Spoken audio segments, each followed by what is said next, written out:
அவள் பெயர் சாரதா. மக்கள் அவளை பக்கத்து வீட்டு அத்தை என்று மட்டும் அடையாளம் கண்டு கொள்கிறார்கள். ஆனால் அவளை ஒருபோதும் புரிந்து கொள்ள முயற்சிப்பதில்லை. அந்த பகுதியில் அனைவரும் அவளை ஆன்டி என்று அழைப்பார்கள். வெள்ளை நிற புடவை, கூந்தலில் ஆங்காங்கே நரைத்த முடி, குறைவாக பேசினாலும் உணர்ச்சிகளை அதிகமாக பிரதிபலிக்கும் கண்கள். இதுதான் சாரதா. கணவர் இறந்து 7 ஆண்டுகள் ஆகிவிட்டன. குழந்தைகள் வெளியூரில் வசிக்கிறார்கள். அவளது வாழ்க்கை ஒரு குறுகிய வட்டத்திற்குள் சுருங்கிவிட்டது. காலையில் கோயில், தேநீர் மற்றும் மாலையின் தனிமை. ஒரு நாள் காலியாக இருந்த அந்த வீட்டில் ஒரு புதிய வாடகைதாரர் வந்தார். பெயர் ஆதித்யா. அமைதியானவன், நாகரிகமானவன், புத்தகங்கள் நிறைந்த பை மற்றும் முகத்தில் ஒருவிதமான எளிமை. முதல் சந்திப்பு வெறும் ஒரு பார்வையில் முடிந்தது. சாரதா அவர்கள் பால்கனியில் செடிகளுக்கு தண்ணீர் ஊற்றி கொண்டிருந்தாள். ஆதித்யா கீழே தனது சாமான்களை இறக்கி கொண்டிருந்தான். பார்வைகள் மோதின. சாரதா உடனடியாக பார்வையை திருப்பிக் கொண்டாள். ஏனெனில் இந்த வயதில் பார்வைகளை கூட தாழ்த்தி வைத்திருக்க வேண்டும் என்றுதான் சமூகம் அவளுக்கு கற்றுக் கொடுத்தது. அடுத்த ஞாயிற்றுக்கிழமை மின்சாரம் தடைப்பட்டது. வெயில் வாட்டி வதைத்தது. ஆதித்யா கதவருகே வந்து நின்றான். ஆன்ட்டி, உங்களுக்கு சம்மதம் என்றால் இந்த வீட்டு மொட்டை மாடியில் இன்வெர்டர் மூலம் மின்விசிறி ஓடிக்கொண்டிருக்கிறது. நீங்கள் அங்கே வந்து அமரலாம் என்றான். சாரதா சில நொடிகள் மௌனமாக இருந்தாள். பிறகு மெதுவாக சரி, ஆனால் அதிக நேரம் இருக்க மாட்டேன் என்றாள்.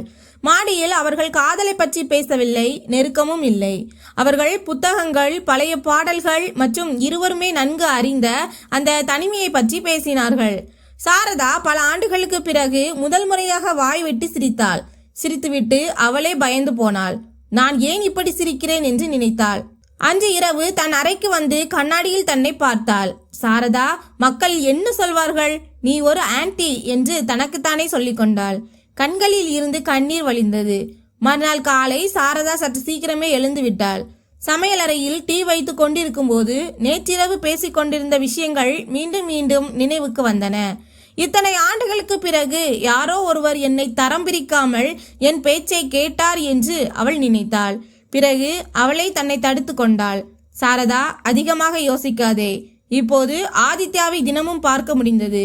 சில நேரம் காலை பால் வாங்கும் போது, சில நேரம் மாலையில் அவன் கையில் புத்தகத்தோடு இருக்கும்போது, சில நேரம் கோயில் வாசலில் காலணிகளை பாதுகாக்கும் போது. பேச்சுக்கள் மிகவும் சிறியவைதான். வணக்கம் ஆன்ட்டி, வணக்கம் தம்பி.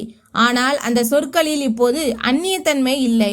ஒரு நாள் மாலை சாரதா துணிச்சலை வரவழைத்து கொண்டாள். இன்று தேநீர் போடுகிறேன், உனக்கு நேரம் இருந்தால் வா என்றாள். ஆதித்யா புன்னகையுடன் நிச்சயமாக ஆன்ட்டி என்றான். அந்த அறையில் அமைதி இல்லை, அதே சமயம் இரைச்சலும் இல்லை.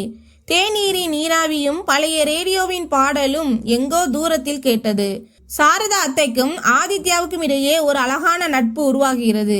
சாரதா தனது வயதையும் சமூகத்தையும் நினைத்து தயங்கினாலும் ஆதித்யாவின் புரிதல் அவளுக்கு ஆறுதல் அளிக்கிறது. ரேடியோவில் மாலை பொழுது சாயும் போது என்ற ஒரு பாடல் ஒலித்தது. ஆதித்யா சொன்னான், என் அம்மாவிற்கு இந்த பாடல் மிகவும் பிடிக்கும். சாரதா அவளின் கை தேநீர் கோப்பையிலேயே நின்றது. உன் அம்மா இப்போது இல்லையா? அந்த நிமிடம் அங்கே எந்த கேள்வியும் இல்லை, இரக்கமும் இல்லை. ஒரு புரிதல் மட்டுமே இருந்தது. இருவருமே தங்களுக்கு நெருக்கமானவர்களை இழந்தவர்கள்.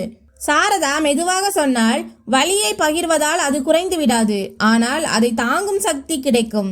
ஆதித்யாவின் கண்கள் கலங்கின. ஆனால் அன்பிற்கு முன்பே இந்த சமூகம் வந்து விடுகிறது. அடுத்த நாள் பேச்சுக்கள் எழுந்தன. நேற்று அந்த பையன் அந்த அத்தை வீட்டில் வெகுநேரம் இருந்தானே, இந்த வயதில் சாரதாவிற்கு இது தேவையா?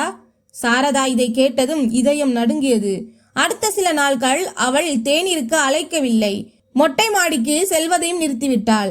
அவள் பால்கனியிலும் அதிகம் தென்படவில்லை. ஆதித்யா இதை உணர்ந்தான். ஒரு நாள் அவன் கேட்டான், நான் ஏதேனும் தவறு செய்து விட்டேனா? சாரதா அவனை பாதியிலேயே தடுத்தார். இல்லை மகனே, தவறு உன்னுடையதல்ல, நான் பயந்து விட்டேன். அன்று இரவு பலத்த மழை பெய்து கொண்டிருந்தது. மீண்டும் மின்சாரம் தடைபட்டது. சாரதா ஜன்னல் அருகே நின்று கொண்டிருந்தாள். அவளது கண்ணீரும் மழையும் ஒன்றாக தெரிந்தன. கதவு தட்டப்பட்டது.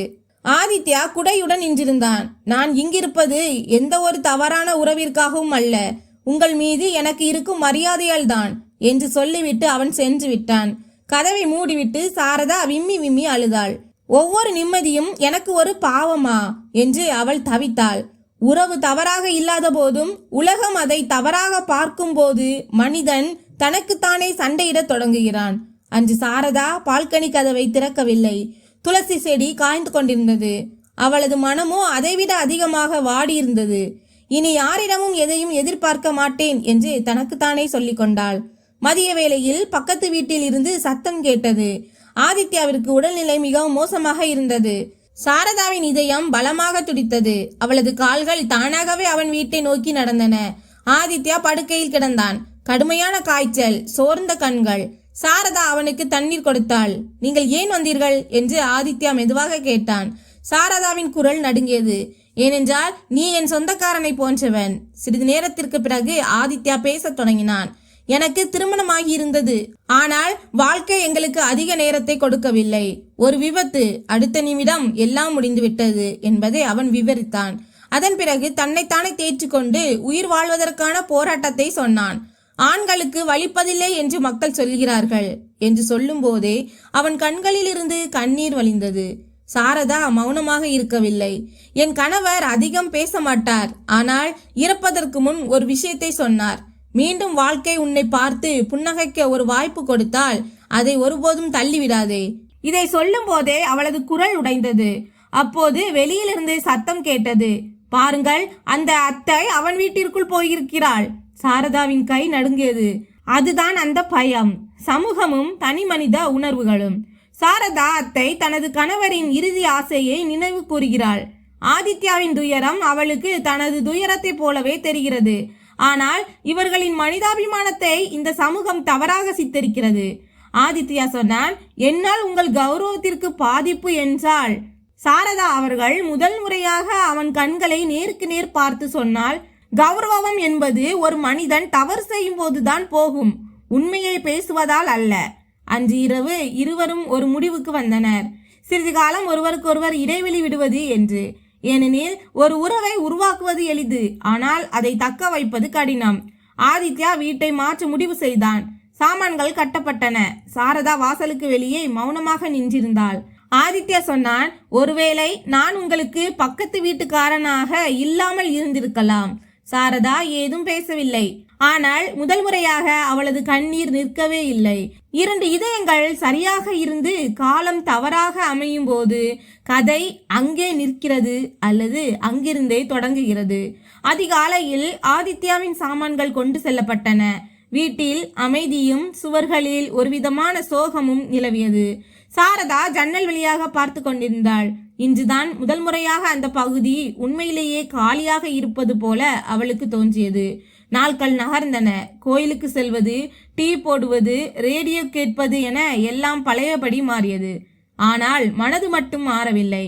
ஒவ்வொரு மாலையும் பார்வை தானாகவே கதவை நோக்கி செல்லும். பிறகு அவளை தன்னை திட்டிக் கொள்வாள், அவன் இப்போது இல்லையே என்று. ஒரு நாள் சாரதாவின் மகன் திடீரென்று வந்தான். அம்மா, நீங்கள் நலம்தானே என்று கேட்டான். சாரதா புன்னகைத்தாள்.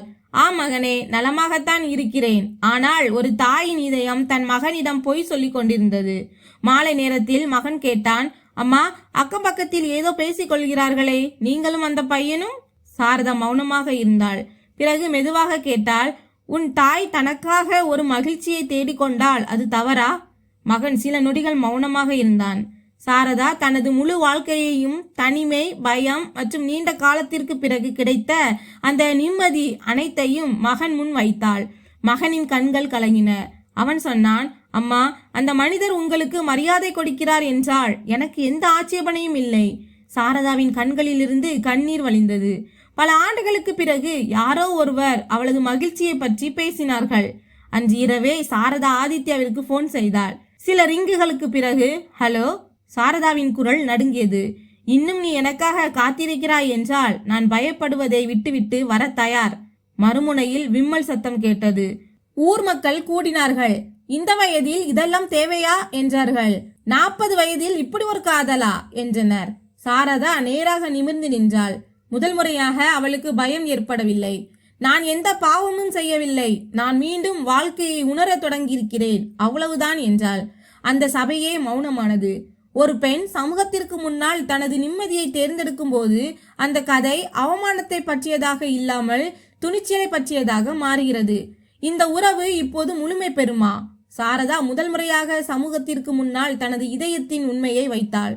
இன்று இந்த கதை எந்த பரபரப்பும் இல்லாமல் ஒரு நிம்மதியோடு முடிகிறது. இன்று சாரதா மிகவும் லேசாக உணர்ந்தாள். பல ஆண்டுகளுக்கு பிறகு கண்ணாடியில் தன்னை பார்த்து சொன்னாள், நீ செய்தது தவறு அல்ல சாரதா, நீ வெறும் தனிமையில் இருந்தாய், அவ்வளவுதான். இந்த கதை தனிமையில் வாடும் முதியவர்களின் உணர்வுகளையும் அவர்களை புரிந்து கொள்ள மறுக்கும் சமூகத்தின் முகத்திரையையும் கிழித்து காட்டுகிறது. ஆதித்யா காட்டியது காதல் என்பதை விட மேலான ஒரு மனிதாபிமான புரிதல்.